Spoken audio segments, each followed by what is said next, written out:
ওং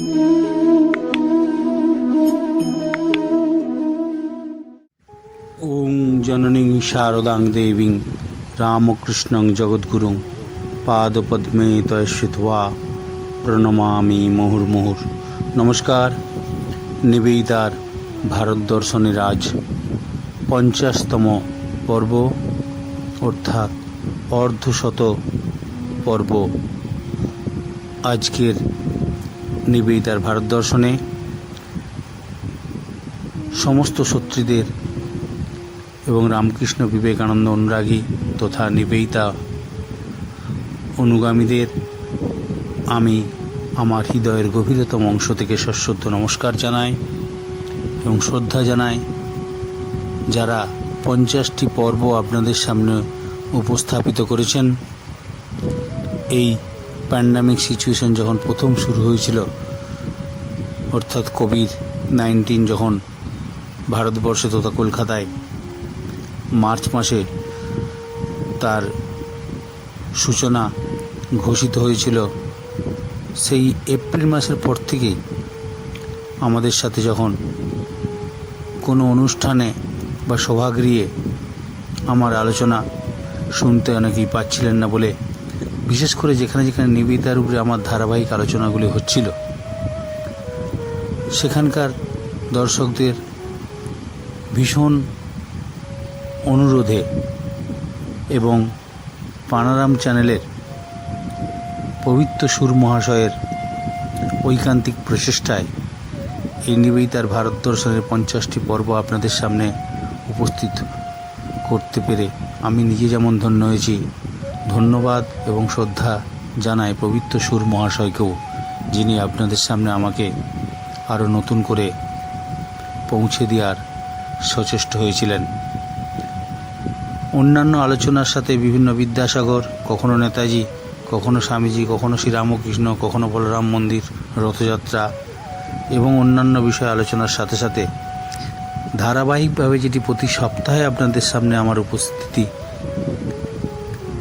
সেটি অবশ্যই নিবেদিতা, যাকে নিয়ে আমি বহুদিন যাবৎ গবেষণামূলক চর্চায় নিয়োজিত থেকেছি। এখন আমরা যে পর্বে রয়েছি, এই 50তম পর্বে, সেটি হচ্ছে ভারতবর্ষের শিল্প আন্দোলনে নন্দলাল বসু, হ্যাভেল, অসিত হালদার এবং অবনীন্দ্রনাথ ঠাকুরের নিবেদিতার অবদান। স্বামী বিবেকানন্দের কাছ থেকে যে আদর্শটি পেয়েছিলেন, ভারতীয় চিন্তায়, ভারতীয় ভাবনায়, শিল্প, সংস্কৃতি, সভ্যতা, শিক্ষা, সর্বোপরি ভারতবর্ষের সার্বিক উন্নয়ন জাতীয় ভাবনায় সংগঠিত হবে এবং হওয়া উচিত। তার জন্যই নিবেদিতা ভারতবর্ষের মানুষকে ভারতীয়ত্ব বোধে, ভারতীয়ভাবে জাগিয়ে তোলা, এটি একটি ভীষণ বড় টাস্ক ছিল নিবেদিতার কাছে স্বামীজির দ্বারা। নিবেদিতা প্রথমের দিকে সেটিকে বুঝতে পারেননি হয়তো। প্রথমের দিকে তিনি ব্রিটিশ প্রতিভূ হয়ে ভারতবর্ষে প্রবেশ করেছেন, যেন ইংরেজদের সমস্ত কিছু তার কাছে ভালো লাগতো। ব্রিটিশ শাসনও ভারতবর্ষের উপযোগী মনে হয়েছে, ভারতবর্ষকে উন্নত করার যেন এটি লক্ষণ বলে মনে হয়েছে। পরবর্তীকালে স্বামীজির কাছ থেকে যেসব কথাগুলি শুনতে শুনতে তিনি ক্লান্ত অবসন্ন হয়ে গেছিলেন, সেটি ভারতবর্ষ, তার জাতীয়তাবোধ, তার আদর্শ, তার সভ্যতা, তার সংস্কৃতি, তার কৃষ্টি, সেগুলি অবশ্যই ভারতীয় ভাবনায়। বিদেশিরা এসে ভারতবর্ষকে বলবে, ভারতবর্ষের মানুষকে বলবে, তোমার গীতাটি পবিত্র, তোমার গীতাটি ভালো বই, এটি স্বামী বিবেকানন্দ কখনোই অ্যালাউ করবেন না বা তিনি পছন্দ করবেন না। তিনি চেয়েছেন ভারতবর্ষের মানুষ তার অন্ধ গোঁড়ামিত্ব থাকুক, তার অর্থোডক্সিটি থাকুক, কিন্তু ভারতবর্ষের মানুষ সেগুলিকে সামনে রেখেই এগিয়ে যাবে। তার ভারত প্রিয়তা, ভারত প্রেমিতা, সর্বোপরি ভারতীয় হয়ে ওঠার এক একটি ধাপ ভারতীয় ভাবনাতেই হবে, জাতীয় ভাবনায় হবে, বিদেশি ভাবনায় সহযোগিতায় নয়। বিদেশি যে সংস্কৃতি ঐতিহ্য, তাদের কাছ থেকে হয়তো তাদের ভালো ভাবগুলি নিয়ে ভারতবর্ষের নিজস্ব ভাবনাটিকে কিন্তু পরিপুষ্ট করবে, ভারতীয় নিজস্বতাকে ত্যাগ করে নয়। এটি অবশ্যই আমাদের স্মরণে রাখতে হবে, যেটি নিবেদিতার আলোচনার প্রসঙ্গে বারবারই আমি এনেছি এবং আপনাদেরও সেগুলি হয়তো স্মরণে থাকবে। নিবেদিতা কিন্তু ভারতবর্ষকে ভালোবেসে ভারতবর্ষের সেবায় নিয়োজিত হয়ে আলটিমেটলি তিনি ভারতীয়ত্ব বোধে নিজে গর্ব অনুভব শুধু করেননি, নিজেকে ভারতীয় হতে পারার জন্য, ভারত মাতার সন্তানরূপে নিজেকে প্রতিষ্ঠিত করার জন্য নিজে অনেক ত্যাগ এবং কষ্ট স্বীকার করেছেন, অনেক সমালোচনার মুখোমুখি হয়েছেন, অনেকের কাছে তিনি হেয় প্রতিপন্ন হয়েছেন। এই বিষয়ে একজনের কথা অবশ্যই স্বীকার করতে হয়, তিনি হচ্ছেন সাহিত্যিক মোহিতলাল মজুমদার মহাশয়। তিনি একটি অসাধারণ কথা এক জায়গায় লিখছেন। তিনি লিখছেন, নিবেদিতা ভারতবর্ষের মানুষের প্রতি আপ্রাণ চেষ্টা করেছেন তাদের ভারতীয়ত্ব বোধে সজাগ করার জন্য, এবং ভারতীয়রা তাকে সেইভাবে গ্রহণ করেননি, তাকে অবহেলা করেছেন। তিনি ভারতবর্ষের মানুষের কাছে ভারতীয়ত্ব হওয়ার জন্য, ভারতীয়ত্ব প্রাপ্ত ঘটানোর জন্য ভারতীয়ত্ব বোধে আপ্লুত হয়েছেন ঠিকই, কিন্তু ভারতবর্ষের মানুষের দ্বারা সেই শ্রদ্ধাটুকু পাননি।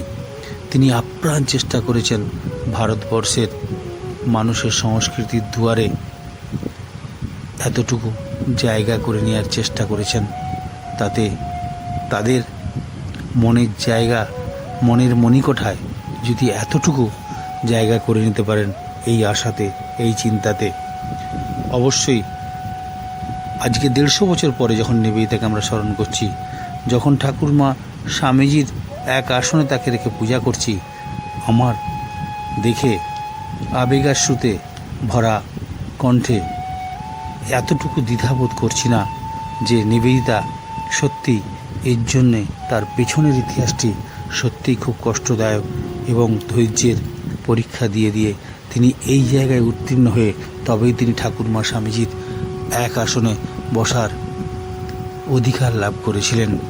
সত্যি তিনিই তো সুযোগ্য এবং তথা সুযোগ্যা তাদের কন্যা সমা, কারণ তাদের আদর্শকে সামনে রেখেই তো তার ভারতবর্ষে পথ চলা।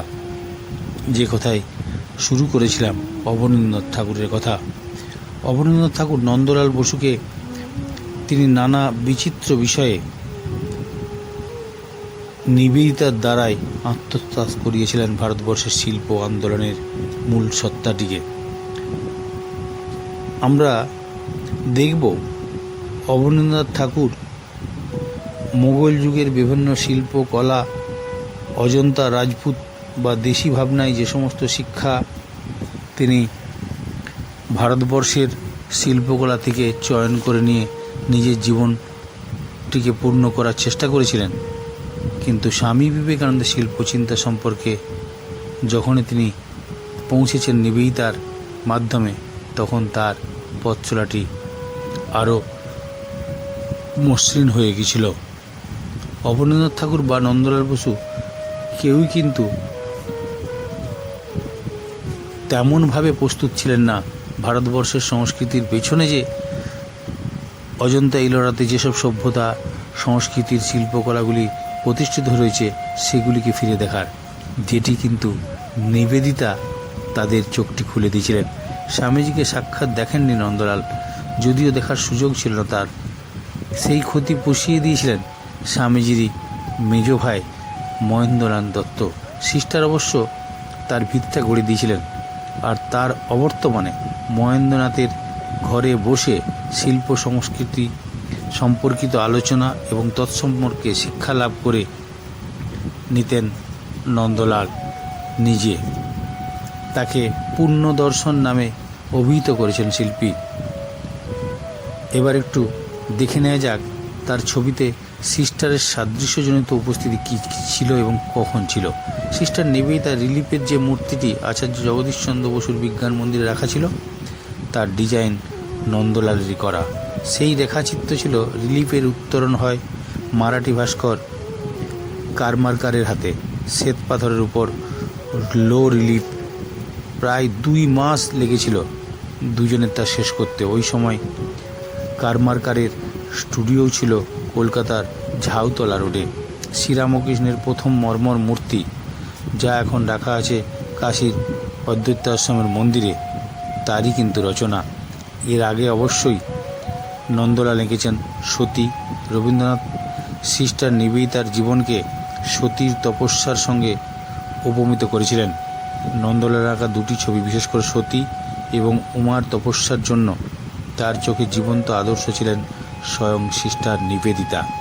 তার বাহ্য রূপ যা দেখে গুরু অবনীন্দ্রনাথ ঠাকুর বলেছিলেন, চন্দ্রমণি দিয়ে গড়া তপস্বিনী মূর্তি, ও সেই সঙ্গে স্বেচ্ছায় পরার্থে আত্মবলিদান, এই সবই তাকে উদ্বুদ্ধ করেছিল সতী বা উমার রূপকল্পনায় নিবেদিতাকেই আঁকতে সাহায্য করেছিল। আত্মজীবনীতেও তা তিনি নিজেই বলেছেন।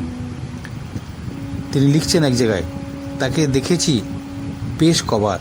আমার সতী বা উমার তপস্যা ছবির খানিকটা আদল তার চেহারারই ছিল, এছাড়া অন্য কিছু নয়। অর্থাৎ নিজের স্বগতোক্তি তিনি জানিয়ে দিলেন যে সতীকে, উমাকে তিনি কল্পনা করেছিলেন ভারতীয় যে পুরাণের দৃষ্টিকোণ থেকে যেমন, তেমনই তার সম্মুখে উপস্থিত সতী এবং উমার স্বরূপিণী সেই নিবেদিতাকে সামনে রেখেই তিনি এঁকেছিলেন। এটি নির্দ্বিধায় তিনি, অকপটে তিনি স্বীকার করেছেন। নন্দলালের গুরু অবনীন্দ্রনাথ ঠাকুর পিতৃসূত্রে প্রাপ্ত হিন্দুত্ব নিয়ে কঠোরতায় আগ্রহীত ছিলেন না। আবার ক্ষুল্লতা রবীন্দ্রনাথের স্নেহছায়া আজীবন লাভ করেও দুই বাড়ির কর্তা দাদামশাই অর্থাৎ দেবেন্দ্রনাথ ঠাকুরের ধর্মবিশ্বাসও গ্রহণ করেননি। থাকতে পেরেছিলেন একই সঙ্গে উদার ও নির্লিপ্ত। তার জীবনের একটি ঘটনা এই প্রসঙ্গে বেশ স্মরণযোগ্য। পরিণত বয়সে প্রথম পুরী ভবনে তারা যখন সপরিবারে গিয়েছিলেন, শ্রীক্ষেত্রে একটা বাড়ি কিনে নিয়েছিলেন। শ্রীক্ষেত্র মানে পুরীতে। তার মা আগে সবাইকে পাঠালেন মন্দির দর্শনে। অবনীন্দ্রনাথ ঠাকুরও গেলেন কয়েকবার, অথচ গর্ভগৃহে দেব দর্শন না করে ঘুরলেন কেবল মন্দির প্রাঙ্গণে। মন্দির স্থাপত্য ও ভাস্কর্য অলঙ্করণী দেখলেন খুঁটিয়ে খুঁটিয়ে। একদিন মা জিজ্ঞাসা করায় খেয়াল হলো সে কথা। তারপর মাকে সঙ্গে নিয়ে দেব দর্শন হলো। অর্থাৎ তার আধ্যাত্মিকতা ছিল ভিন্ন গোত্রের। বলতেন, শিল্পীর ধ্যান হবে চোখ খুলেই। এই সূত্রে কাকা ও ভাইপোর জীবনযাপন অনেকটা অভিন্ন। তা সত্ত্বেও রবীন্দ্রনাথের ব্রাহ্মধর্ম ও তজ্জনিত অনুষ্ঠানাদি থেকে অবনীন্দ্রনাথ কিন্তু নিজেকে সরিয়েই রেখেছিলেন। তার মতো স্বভাব শিল্পীর পক্ষে বিশ্বকাপ কবির যে সর্বাত্মক প্রভাব কাটিয়ে থাকা মোটেই সহজ কাজ ছিল না, এটা ভাবাই যেতে পারে। আর তা আরও দুরূহ ছিল নন্দলালের জীবনও। তিনিও কিন্তু অটুট রেখেছিলেন আপন পারিবারিক ধর্মধারা। একই সঙ্গে রামকৃষ্ণ বিবেকানন্দ ভাবধারাই ছিল তার অকপট অনুরাগ। অথচ ঠাকুর পরিবারের আর্থিক সহায়তা তাকে নিতেই হয় বহুবার। তার কর্মজীবনের অধিকাংশই কাটে শান্তিনিকেতনে। সেখানে তিনি স্বেচ্ছায় বরণ করে নেন প্রায় আধা বেতনের কর্মকাজ। রবীন্দ্রনাথের বিশাল ব্যক্তিত্ব তাকে এতটাই মুগ্ধ করেছিল, অথচ তিনি নিজে কিন্তু স্বধর্মটা বজায় রেখেছিলেন। স্বধর্মনিষ্ঠ হয়েই থেকে গিয়েছিলেন চিরটাকাল। তাদের জীবনের এই বিস্ময়কর অধ্যায়টি আজ অবধি অনেকেই কিন্তু আলোচনা করতে ভুলে যায়। মনে রাখা দরকার, গুরু ও শিষ্য উভয়ের জীবনেই প্রেরণা স্বরূপ ছিলেন কিন্তু সিস্টার নিবেদিতা। স্বামীজির শিল্পচিন্তার তিনিই ছিলেন ভাষ্যকার। এদের জন্য তো বটেই। একথা নন্দলালের জবাবে যদি আমরা তারই জবানিতে বলি, আমরা ইতিমধ্যে সেটা দেখেছি। নিবেদিতার অত্যুজ্জ্বল জীবনাদর্শ, প্রখর শিল্পবোধ এবং আত্মবলিদানের তীব্র আকুলতাই যেন সেখানে ছিল। উভয়েরই চোখে জীবনের ধ্রুবতারা।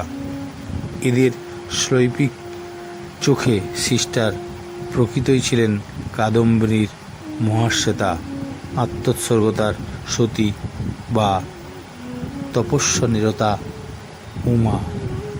অর্থাৎ অবনীন্দ্রনাথ ঠাকুর তার শিষ্য নন্দলাল বসুর মধ্যেও যে শিল্পচর্চার ভাবনাটি উন্মুখ হয়ে অপেক্ষা করছিল তার পূর্ণতা এনে দেয় সিস্টার নিবেদিতার সাহচর্য এবং অবশ্যই সিস্টার নিবেদিতার সান্নিধ্যে আসার পরে তার যে উন্মাদ শিল্প ভাবনা সেটির বহিঃপ্রকাশ। নন্দলাল বসুকেও দেখব, অবনীন্দ্রনাথ ঠাকুরকেও দেখব, সরকারি এবং বেসরকারি সমস্ত দিকে ভারতবর্ষের শিল্প ভাবনাগুলিকে যেন অসিত হালদারের হাত ধরে নন্দলাল বসু যেমন দুজনেই ভারতবর্ষের শিল্পের একটি দিক নিদর্শন করে যায়, তেমনি অবনীন্দ্রনাথ ঠাকুর আরেকটি দিককে উন্মোচন ঘটিয়ে দেয় আমাদের সামনে। সেগুলি অবশ্যই সিস্টার নিবেদিতার জন্যই সম্ভব হয়েছিল।